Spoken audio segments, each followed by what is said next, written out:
El ambiente en el Congreso estaba ya cargado desde antes de que Gabriel Rufián subiera a la tribuna. Había tensión, murmullos, gestos nerviosos en la bancada del Partido Popular y una sensación generalizada de que algo estaba a punto de estallar. No era una sesión más. No era un debate cualquiera.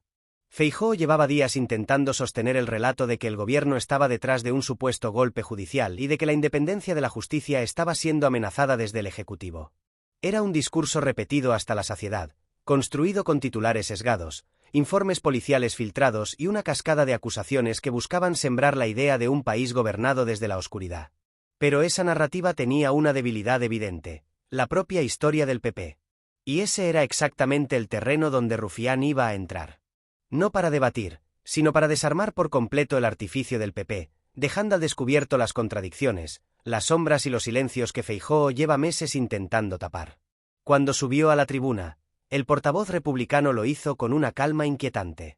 Esa calma que precede a una tormenta. Miró al hemiciclo, ajustó el micrófono y comenzó a hablar con ese tono pausado, calculado, que suele utilizar cuando sabe que lo que va a decir no solo va a doler, sino que va a quedar grabado en la memoria política de quienes lo escuchan. Su primer golpe no fue estridente ni agresivo. Fue quirúrgico.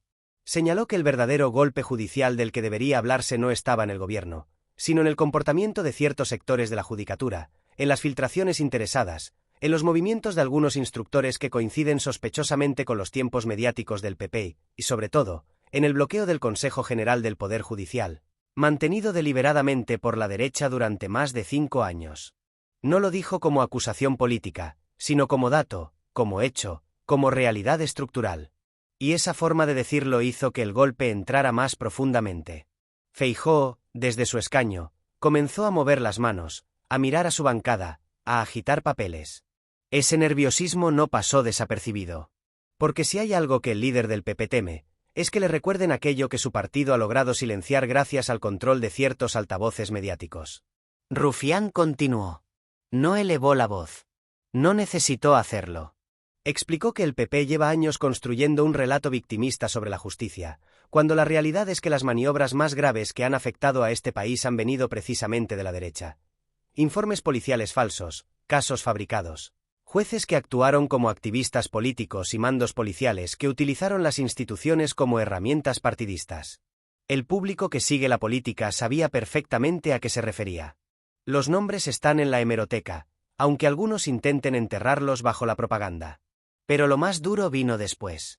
Rufián giró el foco hacia uno de los temas que más incomodidad provoca en el PP, el papel de la UCO en investigaciones judiciales que afectan directamente a dirigentes del partido. Habló de informes, de investigaciones que se archivaron en circunstancias dudosas, de líneas de investigación que se desviaron, de decisiones tomadas cuando el PP tenía un control absoluto de la justicia. Y aunque no mencionó nombres concretos, todos en el hemiciclo entendieron que estaba señalando hacia Madrid, hacia contratos bajo sospecha, hacia decisiones de la Fiscalía que han sido cuestionadas públicamente y hacia un episodio particularmente doloroso para Ayuso, la condena de la fiscal jefa que intervino en una de las causas más sensibles relacionadas con su entorno. En ese instante, el silencio fue absoluto. Era un silencio espeso, incómodo, el tipo de silencio que se genera cuando alguien está diciendo en voz alta lo que todos saben, pero pocos se atreven a verbalizar. Rufián no se detuvo. Explicó que mientras el PP acusa al gobierno de conspirar con fiscales, en realidad la única época en la que se documentaron conspiraciones internas entre policías, jueces y cargos políticos fue durante los años en que el partido hoy liderado por Feijóo gobernaba España. Lo dijo sin retórica, sin exceso, sin decorado. Lo dijo como quien simplemente enumera hechos ampliamente conocidos. Feijóo bajó la cabeza en ese momento. No para tomar notas. No para leer un documento. La bajó como quien intenta contener un gesto, como quien necesita unos segundos para no mostrar demasiado lo que siente. Y lo que sentía, aunque tratara de disimularlo, era pánico. Pánico político. Porque Rufián no estaba diciendo nada que el PP pudiera desmentir. Y cuando alguien expone verdades incómodas que no se pueden negar, la única estrategia posible es resistir el golpe. La bancada popular no sabía hacia dónde mirar. Rufián continuó, y en ese tramo fue cuando su intervención tomó una dimensión más profunda. Dijo que no hay nada más peligroso para una democracia que un partido político que utiliza la justicia como herramienta de ataque cuando está en la oposición, pero que bloquea su funcionamiento cuando está en riesgo de perder el control. Dijo que el PP lleva años jugando a esa doble cara, erosionando la confianza pública en las instituciones y sembrando dudas sobre la actuación de fiscales, jueces y cuerpos policiales cada vez que una investigación no les favorece. Y añadió que esa actitud no es solo inmoral, sino profundamente irresponsable. Lo más potente de su intervención fue que, sin elevar el tono, estaba describiendo un patrón de comportamiento estructural del PP. Presentar como conspiración aquello que simplemente es justicia funcionando, y presentar como justicia aquello que eran maniobras oscuras realizadas por sus propios cuadros. Esa es la esencia del discurso que Rufián estaba desmontando. Y lo estaba haciendo de manera tan directa que no había escapatoria argumental posible. Feijóo, cada vez más nervioso, intentó intervenir desde su escaño, pero la presidenta le pidió silencio. Ese gesto amplificó aún más la sensación de que el líder del PP estaba arrinconado. Nadie en su bancada podía salvarlo. Ninguno podía rebatir lo que acababa de escuchar. Algunos diputados populares se removían, otros tomaban aire, otros simplemente bajaban la mirada, conscientes de que el daño ya estaba hecho. Rufián remató su intervención explicando que el verdadero golpe institucional no está en las decisiones del gobierno, sino en la resistencia del PP a aceptar que ya no controla todos los resortes del poder como antes. Dijo que el problema no es la separación de poderes, sino el miedo de Feijóo a que esa separación se aplique de forma real, sin favoritismos, sin maniobras, sin interferencias. Y añadió que el PP solo acepta la justicia cuando le favorece, pero la destruye en cuanto se siente amenazado. En ese punto, Feijóo ya no podía ocultar su incomodidad. El gesto serio, la mandíbula apretada, los dedos entrelazados en tensión. Lo que había ocurrido era evidente. Rufián no solo había denunciado el relato del PP. Lo había invertido. Había devuelto el foco hacia el lugar donde realmente está la sombra. Y esa es la razón por la que su intervención ha generado un eco tan intenso fuera del Congreso. Cuando terminó, el silencio fue más elocuente que cualquier aplauso. La bancada de la derecha estaba descolocada. La izquierda había asistido a una exposición impecable. El público, desde sus casas, había visto algo que pocas veces ocurre en política: a un líder opositor quedar completamente desarmado ante la verdad. Rufián bajó de la tribuna con la misma calma con la que había subido. Feijóo, en cambio, quedó sumido en un gesto que no logró recuperar durante el resto de la sesión. Y ese gesto, esa expresión de preocupación y de nerviosismo, es la prueba más clara de lo que ocurrió realmente. El discurso del PP sobre la justicia ha recibido su golpe más contundente en mucho tiempo. Y esta vez no han podido esconderlo detrás de titulares. La intervención de Gabriel Rufián no solo dejó a Feijóo expuesto en pleno hemiciclo, también encendió una mecha que llevaba meses acumulando presión dentro del Partido Popular. Porque cuando un dirigente queda acorralado en público por hechos que no puede desmentir, el daño no se queda en la bancada del Congreso, se extiende hacia los despachos, hacia las direcciones territoriales, hacia los equipos de comunicación y hacia las propias redes internas del partido. Lo que se vio en la Cámara fue solo la superficie. Debajo hay tensiones que la dirección del PP ha intentado ocultar, pero que este tipo de episodios sacan a flote con más claridad que cualquier encuesta. Mientras Feijóo trataba de mantener el gesto serio después del golpe argumental de Rufián, la incomodidad en la bancada del PP era evidente. Pero más evidente fue lo que ocurrió después, fuera de Cámara. Varios diputados populares comentaron en voz baja que la intervención había sido un desastre para su líder, que no habían previsto un ataque tan directo y que volvía a quedar claro que Feijóo no ha encontrado todavía la forma de manejar el desgaste creciente que provoca el tema del golpe judicial cuando se revierte contra ellos. Esta frustración interna no es nueva, pero el episodio la agrava. Porque reafirma una idea que lleva meses rondando en algunos sectores del PP, que la estrategia judicial del partido no solo no funciona, sino que empieza a volverse en su contra. La situación es especialmente delicada porque el PP lleva demasiado tiempo apoyando su discurso en acusaciones que no resisten un mínimo análisis. Rufián no necesitó inventar nada para desarticularlo, simplemente recordó hechos que el PP preferiría mantener en la penumbra. Y eso es lo que más duele internamente. Hay portavoces que pueden defenderse de una opinión, de una interpretación, de una exageración, pero no de un hecho. Y el hecho principal, el que dejó sin margen de maniobra a Feijóo, es que el PP ha sostenido una relación con el Poder Judicial que ningún partido democrático debería tener. Esa relación ha sido útil para la derecha durante años, pero ahora se ha convertido en una carga. Especialmente cuando figuras como Rufián la exponen con tal claridad. El problema de Feijóo no es solo comunicativo. Es estructural. Hay una parte del PP que vive permanentemente preocupada por cómo sus gestiones judiciales del pasado pueden reactivarse en cualquier momento. Y eso convierte cada debate sobre la justicia en un campo minado. Cada vez que alguien menciona a la UCO, a ciertos jueces, a informes cuestionados, a fiscales señaladas públicamente, se activa un mecanismo interno de alarma. No por casualidad, sino porque hay demasiado material acumulado. Material que el PP prefiere enterrar bajo discursos de crispación política, pero que existe y está documentado. Cuando Rufián mencionó la condena de la fiscal jefa relacionada con un caso vinculado al entorno de Ayuso, la reacción fue inmediata. No hizo falta que dijera nombres. No hizo falta que citara fechas. Bastó con la insinuación, con la referencia, con el recordatorio de que una de las figuras que intervino en uno de los escándalos más sensibles para la presidenta madrileña había sido condenada. Esa simple mención provocó un temblor interno.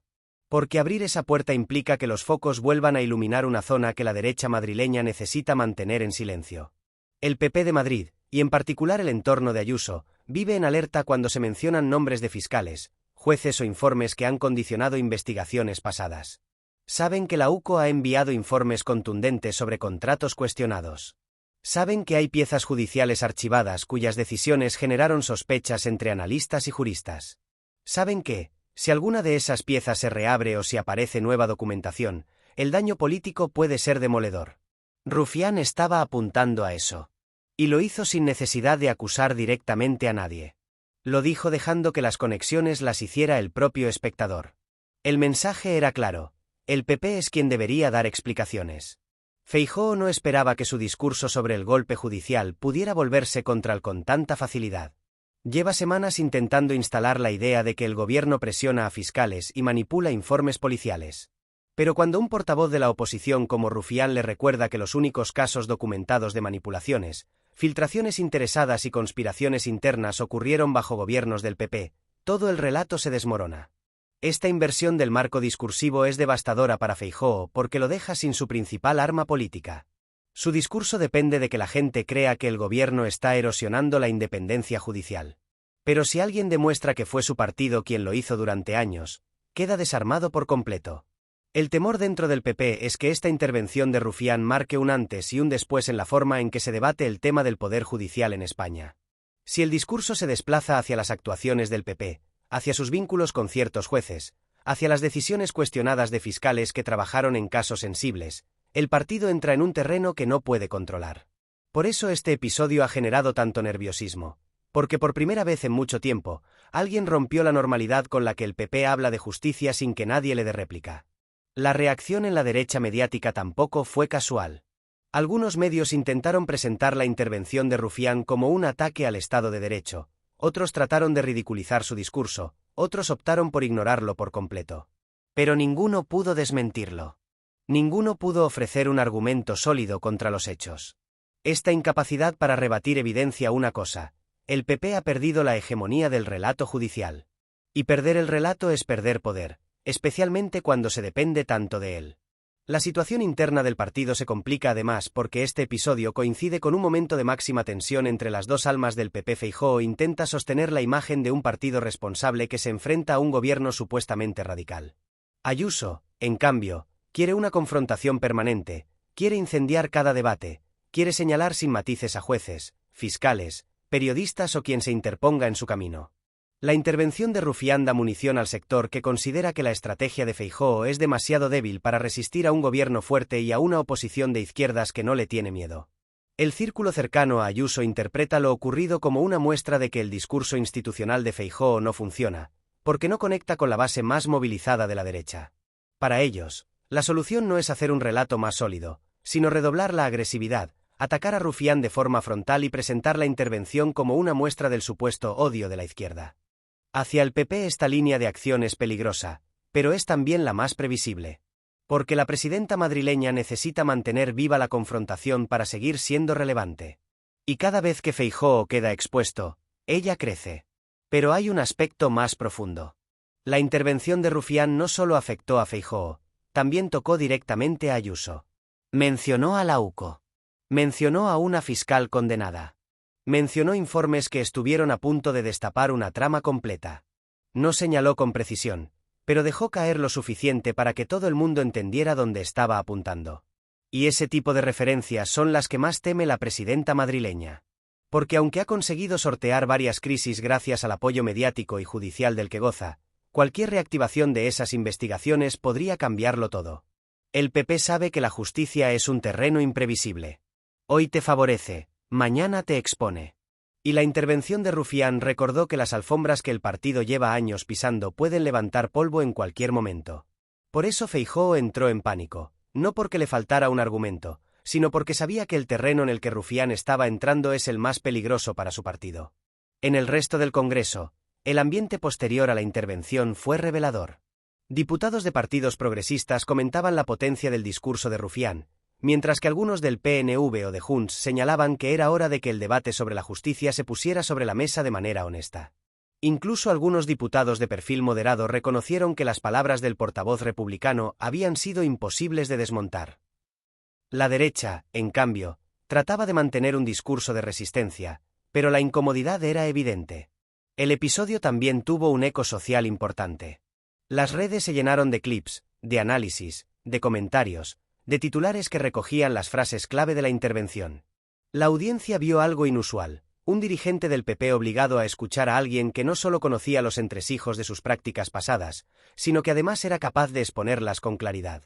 Y eso genera un efecto que no se puede revertir. Una vez que se sabe dónde está la grieta ya no desaparece. Rufián logró algo poco habitual, romper el marco narrativo del PP en directo. Y ese gesto, más que cualquier ataque personal, es lo que realmente pone nervioso al partido. Porque si el discurso judicial del PP deja de ser dominante, todo su edificio político tambalea. Es el relato que les permite atacar al gobierno, justificar bloqueos, sostener alianzas con Vox y mantener cohesionada a su base. Si ese relato pierde credibilidad, el partido pierde su arma más poderosa.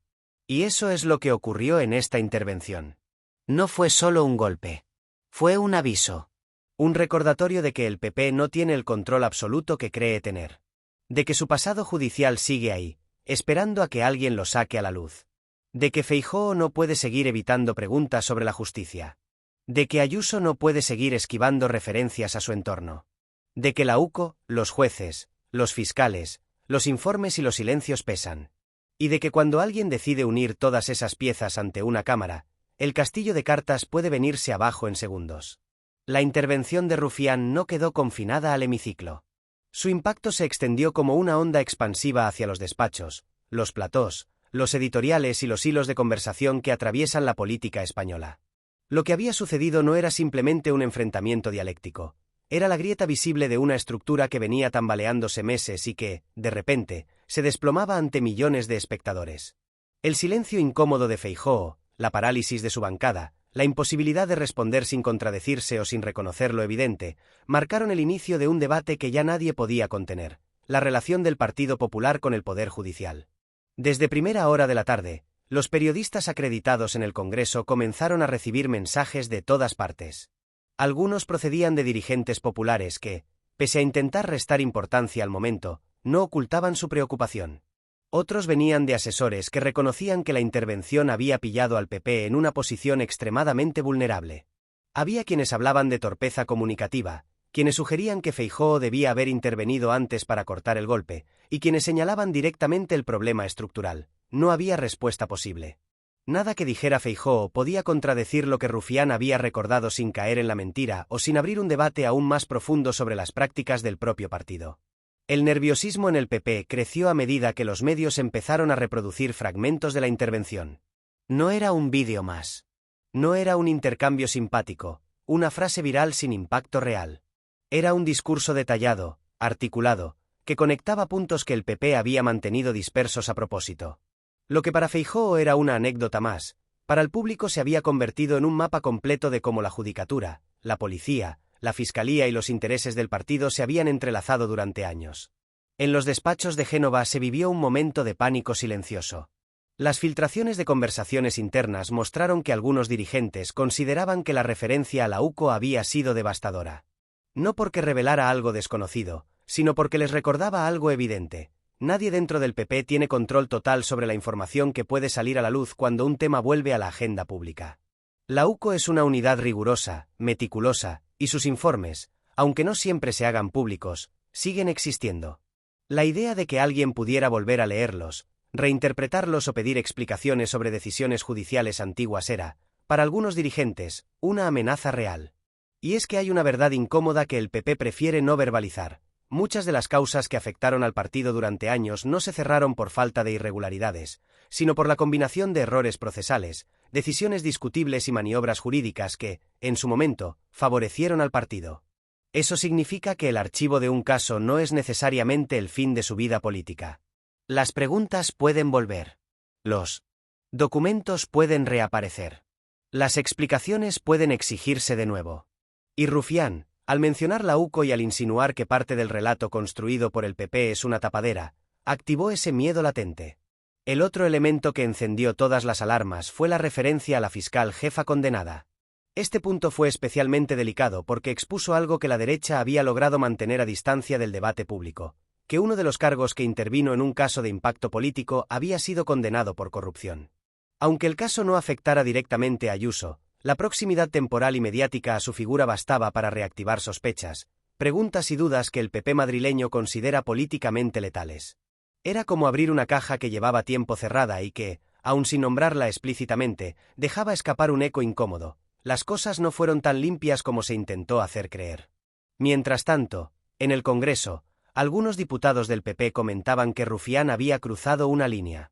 No concretaban cuál, porque en realidad no habían sido insultados ni acusados falsamente, lo que habían sido es expuestos. Y eso, en política, es aún más devastador. Los más sinceros reconocían que la intervención había sido inteligente, precisa, diseñada para golpear en los puntos donde el partido es más frágil. Rufián no había ido a por el escándalo superficial, había ido al corazón del problema. Y eso generó inquietud. En paralelo, las redes sociales amplificaban el momento. Las frases clave circulaban acompañadas de fragmentos de vídeo en los que se veía con nitidez la cara de Feijóo, incapaz de mantenerse firme. La imagen de un líder que se mueve incómodo, que evita mirar directamente a quien habla, que se aferra a los papeles para evitar enfrentarse visualmente a la realidad, se repitió en cuestión de minutos. Ese tipo de imágenes no se olvidan fácilmente. No solo muestran debilidad, muestran desorientación. Y esa es la imagen que cientos de miles de personas se llevaron a casa. En los medios de comunicación, el análisis era variado. Algunos comentaristas conservadores intentaron rebajar la importancia del episodio, insistiendo en que Rufián había utilizado insinuaciones sin pruebas. Pero esa línea argumental no funcionaba del todo. Porque Rufián no había dicho nada que no estuviera respaldado por hechos conocidos. No había abierto una teoría conspirativa. No había inventado nada. Había ordenado las piezas que todos conocen y las había expuesto en público. Y eso es lo que hacía tan imposible desmontarlo sin caer en la negación absoluta de la realidad. Al mismo tiempo, sectores progresistas, pero también algunos analistas independientes, señalaban que por fin alguien había situado el debate judicial en su contexto real. Durante años, el PP ha utilizado la justicia como un arma política sin que casi nadie en el Parlamento se atreviera a devolverles el golpe en el terreno adecuado. Las acusaciones al gobierno, las insinuaciones de golpismo, las denuncias de manipulación institucional, estaban construidas para ocultar que la derecha había sido, históricamente, quien había mantenido el control del poder judicial. La intervención de Rufián rompía ese tabú. Era como abrir una ventana en una habitación que había permanecido demasiado tiempo cerrada. Una de las repercusiones más interesantes de la intervención fue su efecto sobre los partidos que tradicionalmente mantienen una relación compleja con el Estado, como el independentismo catalán y vasco. Para ellos, escuchar a un portavoz desmontar públicamente la narrativa judicial del PP no era solo un ejercicio de memoria histórica, sino una validación de lo que llevan años denunciando, que la justicia en España no siempre ha sido independiente y que, en muchas ocasiones, ha sido utilizada como herramienta de castigo político. Ese reconocimiento público, desde la tribuna del Congreso, fortaleció su posición en debates posteriores. Les dio legitimidad. Pero la dimensión más profunda del impacto fue en la opinión pública de centro, ese sector del electorado que no es militante de ningún partido pero que observa la política con cierto escepticismo. Para ellos, ver al líder del PP desorientado, sin argumentos, enfrentado a hechos que no podía negar, fue una escena reveladora. No necesitan entender cada caso judicial. No necesitan conocer cada nombre. Lo que sí detectan es cuando un dirigente miente, cuando oculta algo o cuando evita responder. Y en ese momento, Feijóo dio la imagen de alguien que teme que la conversación siga por un camino que no puede controlar. Mientras tanto, en la sede del PSOE, la reacción era una mezcla de sorpresa y satisfacción silenciosa. Sabían que la intervención de Rufián era políticamente útil para el gobierno, aunque no hubiera sido coordinada con ellos. El golpe al PP había llegado desde fuera del bloque progresista, y eso lo hacía aún más poderoso. Cuando un partido es atacado por su contrapeso directo, puede responder con el argumentario habitual. Pero cuando la crítica viene desde un flanco diferente, la defensa se complica. El PSOE entendió que ese discurso abría una puerta. Si el debate judicial se reorienta hacia las responsabilidades históricas del PP, la derecha pierde una de sus principales armas políticas. Lo mismo ocurría en Sumar. La intervención de Rufián había trasladado a la agenda un debate que para ellos es crucial: la urgencia de desjudicializar la política española y de renovar el CGPJ. Y aunque esa renovación no depende únicamente de ellos, ver debilitado al PP en ese terreno les resultaba beneficioso para construir su propio relato reformista. En Vox, el análisis era completamente distinto. Entendieron que la debilidad de Feijóo era una oportunidad. Su discurso se basa en presentarse como la única derecha auténtica, capaz de enfrentarse a la izquierda sin complejos. Cuando ven al líder del PP arrinconado, lo interpretan como un argumento para justificar su existencia. No importa que el contenido de la intervención de Rufián les incomode, lo que importa es que debilita al PP, y un PP debilitado siempre favorece a Vox. Todo este escenario conduce a una conclusión inevitable. El debate judicial ha dejado de ser un arma exclusiva del PP y ha comenzado a volverse contra ellos. Ya no pueden utilizar la justicia como herramienta sin riesgo de que alguien les recuerde su propio historial. Ya no pueden hablar de golpes sin que se mencione su uso partidista del poder judicial en el pasado. Ya no pueden agitar informes policiales sin que se recuerde la existencia de otros informes, de la misma policía, que afectaban a su propio partido y que nunca recibieron el mismo tratamiento mediático. Las consecuencias de este cambio son profundas. Porque, por primera vez en mucho tiempo, el PP no controla el marco del debate judicial. Y perder el marco es perder poder. El discurso dominante no es que el gobierno manipule a los jueces, sino que el PP tiene un problema estructural con la justicia. Y esa idea, cuando se instala, es muy difícil de desmontar. El episodio dejó claro que la derecha española está mucho más expuesta de lo que parecía. Que sus puntos débiles ya no pueden camuflarse tan fácilmente. Que figuras como Ayuso ya no pueden ocultar bajo discursos incendiarios los problemas judiciales que rodean su entorno. Y que Feijóo, lejos de consolidarse, está atrapado entre su pasado, su presente y las tensiones internas de un partido que ya no sabe hacia dónde dirigirse. Cuando la intervención de Rufián terminó, lo que quedó en el hemiciclo no fue ruido, ni aplausos, ni tensión desbordada, sino un silencio de los que pesan. Un silencio que revela que se ha dicho algo que no puede revertirse. Feijóo seguía con el gesto endurecido, intentando recomponerse, pero era evidente que el daño estaba hecho. Rufián no había lanzado un ataque retórico, había descorrido un velo. Y lo que había debajo era un problema que el PP lleva años escondiendo: su dependencia histórica del poder judicial como herramienta política. Ese silencio fue la confirmación de que la intervención había calado donde más duele. Porque lo que de verdad hace temblar a un partido no es una acusación grandilocuente, sino un recordatorio discreto de hechos que preferirían borrar. Y eso es exactamente lo que Rufián consiguió. Al mencionar informes policiales, decisiones fiscales, jueces que actuaron de forma cuestionable y la sombra de la UCO en investigaciones que rozaron a dirigentes clave, había abierto una puerta que el PP lleva años intentando mantener cerrada. Feijóo sabe que no puede permitir que ese debate se instale. Su liderazgo es demasiado frágil como para sostener una conversación profunda sobre el vínculo del PP con las estructuras judiciales. Cualquier intento de responder amplificaría aún más la contradicción de su discurso. Y cualquier intento de negar supondría reactivar un archivo inmenso de casos, decisiones y episodios que su partido no está en condiciones de volver a explicar. La imagen que quedó para la opinión pública fue la de un líder desbordado por un discurso que no esperaba, que no podía contrarrestar y que lo dejó atrapado entre el pasado judicial de su partido y su relato actual, construido sobre una supuesta defensa del Estado de Derecho. Esa contradicción, explícitamente señalada en directo, es política pura. Y es letal cuando queda tan expuesta. Mientras tanto, el entorno de Ayuso interpretó lo ocurrido como otra señal de que el liderazgo de Feijóo está en cuestión. La presidenta madrileña, que observa cada gesto y cada debilidad, sabe que estos episodios alimentan su posición interna. Cuanto más débil parece el líder del PP a nivel nacional, más fuerte se vuelve ella en Madrid. Y este choque con Rufián no solo debilitó a Feijóo en la tribuna, sino también dentro de su propio partido.